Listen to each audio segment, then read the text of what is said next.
while others pronounce the word MonaVie. For me, it will always be MonaVie. The good life, or tree of life, is what the word means. However, I take liberty and choose to say that MonaVie means a more meaningful life. For in every sense, it has provided me and many others more meaning in all aspects of life. I believe I'm a better person because of MonaVie. That is significant to me.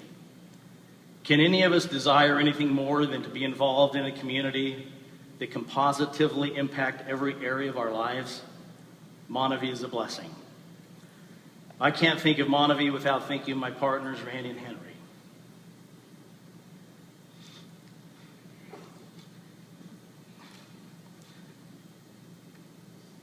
We've been through heaven and hell these last 8+ years since MonaVie launched in 2005. We've seen the top of the mountain as well as the valleys. Thank you, Randy and Henry. Even though at times we've had disagreements, I love you both. But in the deepest crevices of my soul, MonaVie to me is a story of faith and redemption.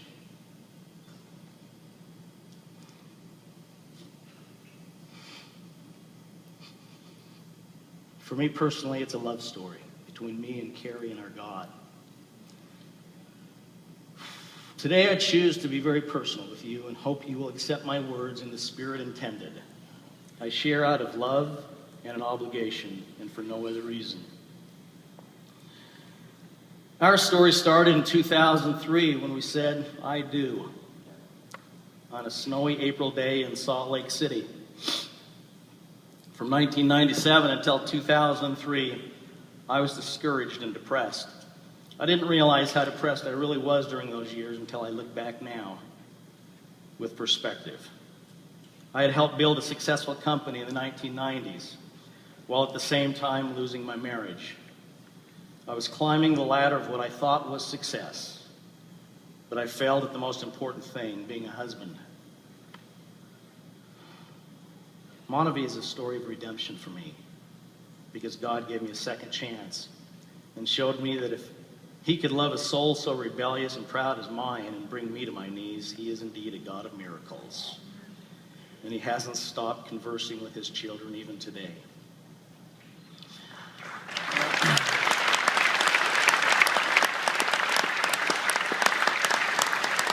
With our vows completed, Carrie and I brought our 9 children together.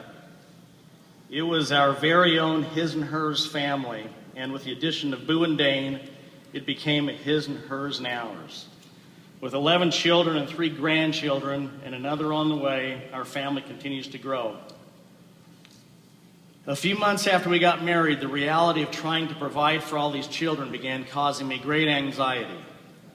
Carrie had worked hard to become a pilot and had a good job, but we both wanted her to be by my side rather than her and me flying all over the country separately.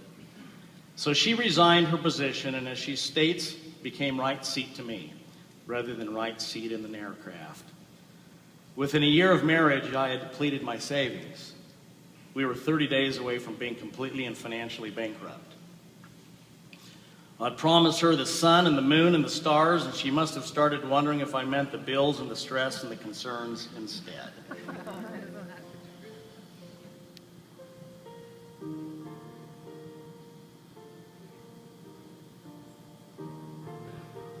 In October 2004, after I'd been sufficiently stripped of pride and ego,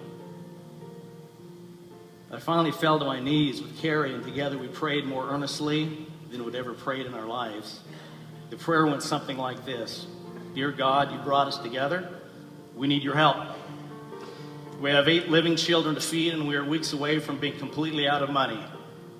Please, God, we have made our share of mistakes in life, but we believe you brought us together for another chance at life, to finish strong and with honor. We promise that if you'll send help, we will be faithful to your will, whatever that might be. Everywhere we go, we will attempt to bring honor to you and serve you to the best of our abilities.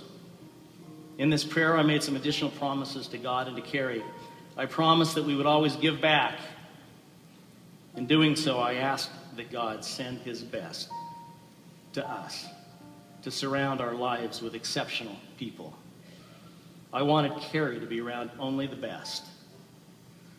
My memory may not be completely accurate on this, but as I remember, it was 7 days later that a good friend of mine, Mark Ewell, called me and introduced me to the acai berry.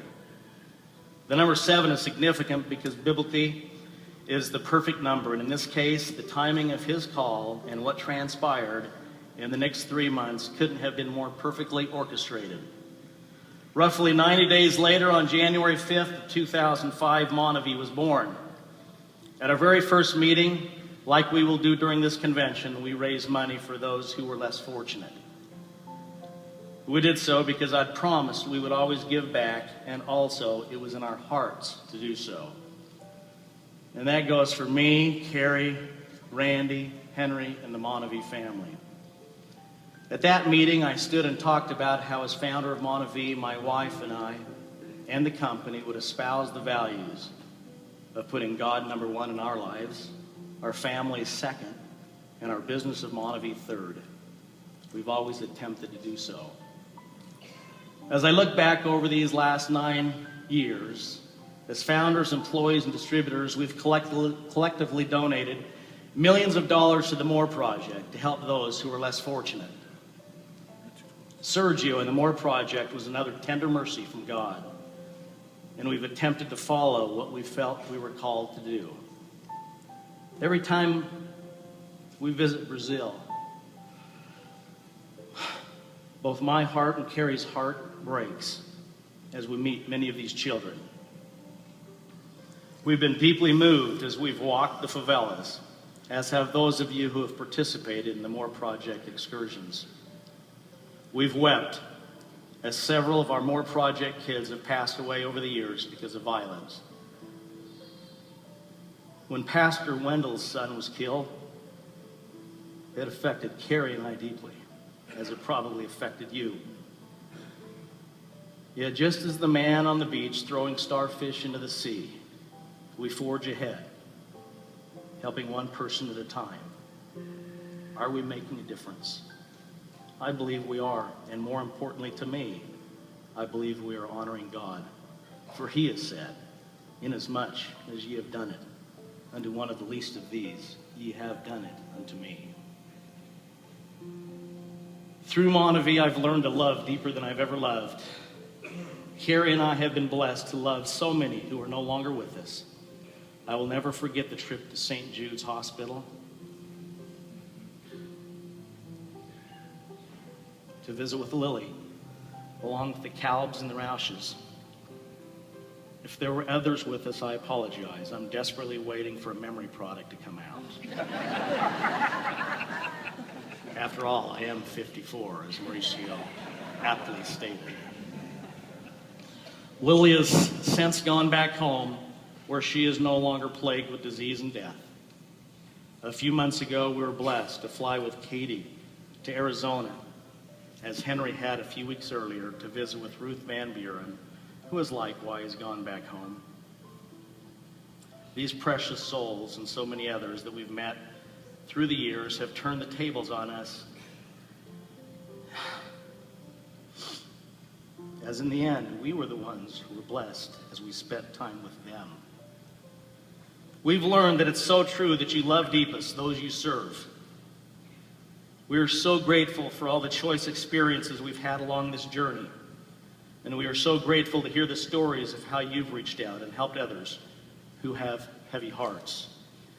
There is no more important work in this life than serving others in need, which encompasses all of us. Thank you from the bottom of our hearts for the service and love to others that you share and the comfort you provide them in their greatest time of need. I asked God to send his very best to us, and he has. My heart is so tender to the MonaVie family all over the world who are givers and who have come along with us on this journey. From America to Poland, where we were blessed to meet a precious Ruby executive who is working diligently to provide for her daughter after the murder of her husband. From Brazil to Australia, where Val and Helen reside, and have shown what's possible to accomplish in your 70s, after many in the world believe you're washed up.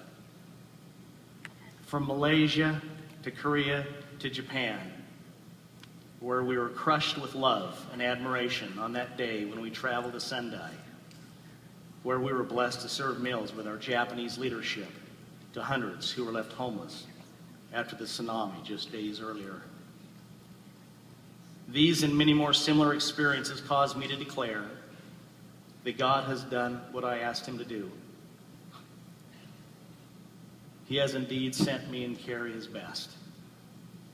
He surrounded us with givers, not takers, lifters, not leaners. I don't know the words in the English language that would allow me to articulate the smallest part of my heart for the way in which you've inspired me through the years. Along the journey, my heart has been broken more than once, and Carrie and I have spent many long hours in bed as some of our associations came to an end, and some chose to leave MonaVie for whatever reason. The human side of me has gotten upset at times, and there have been times when I felt betrayed. However, like everything else in life, things happen for a reason, and there is a time and a season for all things. I now try to simply be grateful for all who have laid one brick or 1,000 bricks on the foundation of MonaVie. If they were here today, I would ask them to let their bricks remain, rather than trying to destroy those bricks for those who desire to remain on the MonaVie journey and for those who will follow after us. Who am I to cast aspersion or to begrudge someone when I have made poor, foolish, and painful choices throughout my life? Instead, if they were here today, I would hug them and thank them and wish them well. If you ever see me or hear me saying anything that is less than positive of anyone, please bring it to my attention. It's not right to do so, and I apologize to anyone within the sound of my voice for whom I've offended, except for when I told Mauricio that the Red Sox are far superior to the For that, I don't apologize. Sometimes the truth is hard to hear. Yes, Carrie and I made some promises to each other and to God. I've learned you can't outgive, you can't outserve, and you can't outperform God. He is my best friend. He is my rock. He is my life. He knows that my greatest desire is to simply do what he wants me to do and to go where he wants me to go. If his desire is for me to remain at MonaVie helping in some small way, I shall be here. When he says, come follow me, I believe he knows that I will try to be the first in line. So with that stated, I want to leave you today with something that I hope will bless your life. I want to share with you what I view are the most important things I have learned not only in these last almost 9 years, but in my 54 years of living. I've learned that life can be scary, but as we choose good mentors, have faith, and learn to overcome our personal fears, we realize that we are equal to the task, regardless of our fears and insecurities. I saw a video a few months ago that I think portrays this, the agony and the fear and the concern and the doubt, and how that is so paralyzing if we allow it to do so, to paralyze us in our tracks. But life, if you dare to live at large, can be amazing. Let's watch this little video. I'll be fine. I'll do it. Well, Oh, man.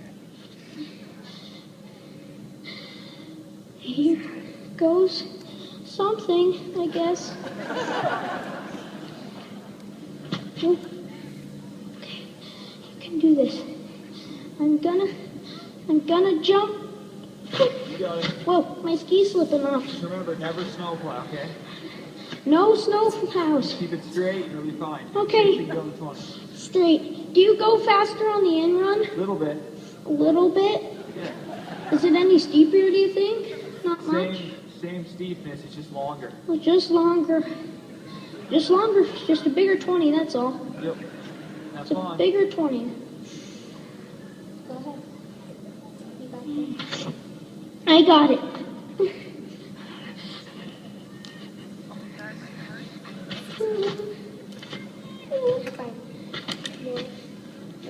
Okay. Here. Allow me to wait and be more scared. I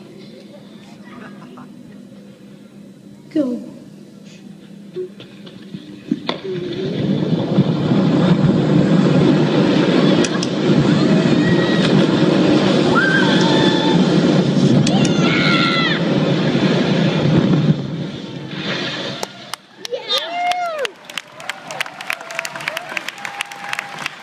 It's just expensive to pop it the first time takes you out. That's the only thing. It's so fun. Huh? 60 seems like nothing now. Woo!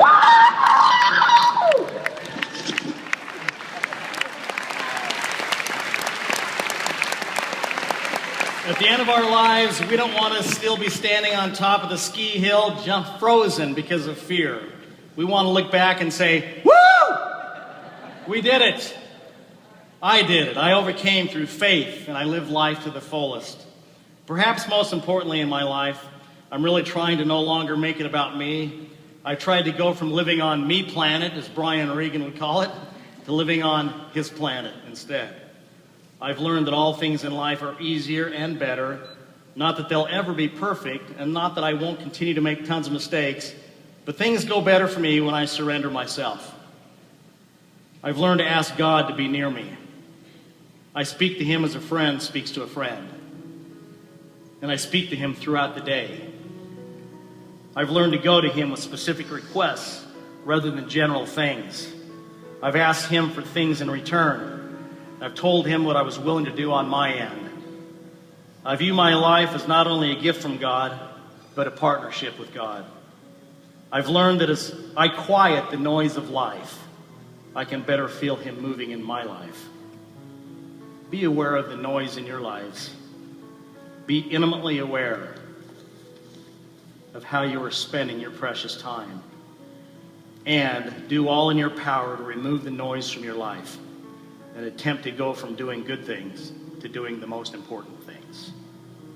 I've learned that I let myself and others down almost daily, but that God is ever patient with me and all of us. But at least I'm aware and I'm committed to improving. We are imperfect beings, and we shouldn't expect ourselves or others to be perfect. People will let you down, and it will seem as though the world is conspiring against you at times. But I've personally learned that God never has, nor will he ever let me or any of you down. We may not understand, because our eyes are not yet fully opened, why things turn out a certain way. But in time, our eyes will be fully open. I always have said that the N in MonaVie stands for the North Star. But I've learned that God is the true North Star. And we would be wise in a world of change to look to him. I've learned that getting recognized as National Entrepreneur of the Year and having MonaVie recognized as the fastest growing company in Utah over a 5-year period, and having accolades in Inc. magazine, and having professional athletes drinking our products on a national stage can be pretty heady stuff, and that the world is your oyster when you're soaring. I've also learned how fleeting all these shallow things really are.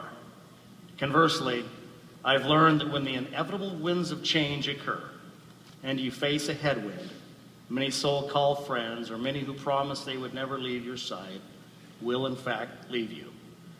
They just will, and I've stopped fretting over the reasons why. Just like the birds eat some of the seeds that are planted, we can forever ask ourselves why that happens. Or we can nurture and prune and eventually have a bounteous harvest with the seeds that take root and grow to produce fruit. But when you feel as though the world has left you, here's the really good news: God didn't. The key is to remember God in the tailwind as well as the headwind. And as you do so, you will realize that he will continue to remember you. I've learned that the world is an amazing place, and that regardless of race or religion, The vast majority of people in the world want to do good, but simply lack someone or something to follow. They are confused because life is confusing. But the tens of thousands of people I've seen come up to stages like this to donate a baht, a yen, a pound, a peso, or a dollar or more have reminded me that we all come from the same source of light and knowledge. We are offspring of God who created us, and whether you believe it or not, I believe, more than I believe I'm standing here right now, that God loves you, and you are His greatest dream.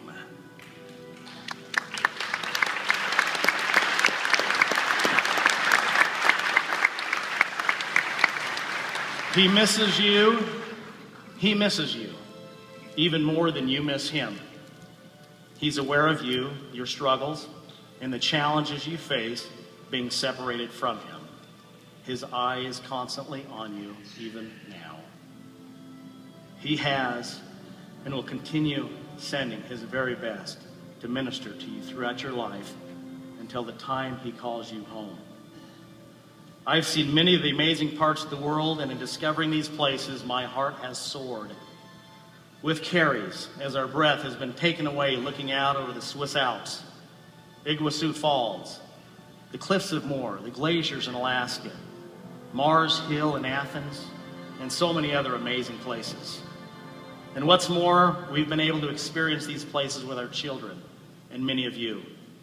Yes, I've learned that the world is beautiful and it's available for all of us to enjoy and experience. I've learned that many people, when they meet me and Carrie, believe that she's my daughter. I've also learned that when people see me with Boo and Dane, they believe I am their grandfather. When a woman now says to me, "Oh, how nice it must be to spend time with your grandchildren," I simply reply, "They are actually my children. So, when is your baby due?"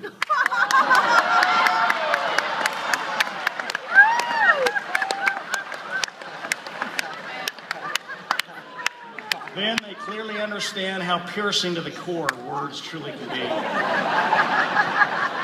I'm just kidding. I really have never done that, although I have thought about it, and I still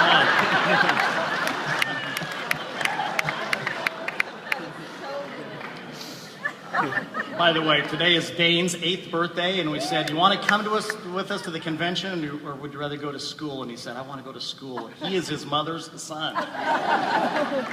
I've learned that you get what you focus on in life, and I also believe that because of the distractions and the noise found in our world in 2013, that success in life probably requires greater focus for us than it has for any other generation. But all things are possible still to those who believe and put action behind that belief. Woo-hoo. Speaking of which, I've learned that believing is seeing, not the other way around. You must believe it if you want to see it. That's right. So I would ask you, what is it that you believe? Because you will inevitably see and live the things you believe. Some of us may need to change what we believe if we want to see things differently and see things as they really are. I've learned that the greatest blessings in life aren't bought with money.